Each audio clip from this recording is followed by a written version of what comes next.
அதாவது யாரு வர்றதுக்கான வாய்ப்புகள் அதிகமா இருக்கு அப்படின்ற ஒரு எக்ஸிட் போல்ஸ் வந்து தேர்தல் முடிஞ்சதுக்கு அப்புறமே வெளியிடப்பட்டது ஹரியானால. இதுல தான் வந்து பாஜகவுக்கு ஒரு மிகப்பெரிய ஷாக்குன்னு சொல்லலாம்.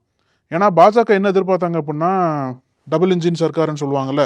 மத்தியிலையும் பாஜக, ஹரியானால பாஜக மீண்டும் வந்துரும். ஹரியானால வந்து ஹாட்ரிக் அடிப்போம்னு சொல்லிட்டு இருந்த பாஜகவுக்கு வந்து ஒரு அதிர்ச்சியா தான் வந்தது இந்த எக்ஸிட் போல்ஸ்லாம். ஏன்னா 90 தொகுதிகள்ல கிட்டத்தட்ட காங்கிரஸ் வந்து 50ல இருந்து 57 தொகுதிகள் ஜெயிக்க வாய்ப்பு இருக்கு. பாஜக வந்து இங்கேயும் மைனாரிட்டியா தான் வரும். அதால வந்து மெஜாரிட்டி ஜெயிக்க முடியாதுன்னு சொல்லிட்டு எக்ஸிட் போல் சொன்னதுக்கு அப்புறம் காங்கிரஸ் பக்கம் ஒரு பெரிய குதூகலம் ஆயிருச்சு.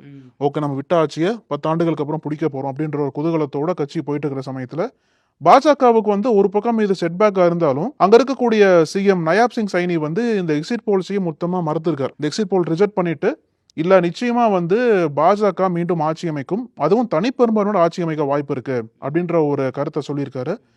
இங்கதான் ஒரு பெரிய விஷயத்தை கவனிக்கணும் நம்ம. ஏன்னா எக்ஸிட் போல்ஸ் எல்லாமே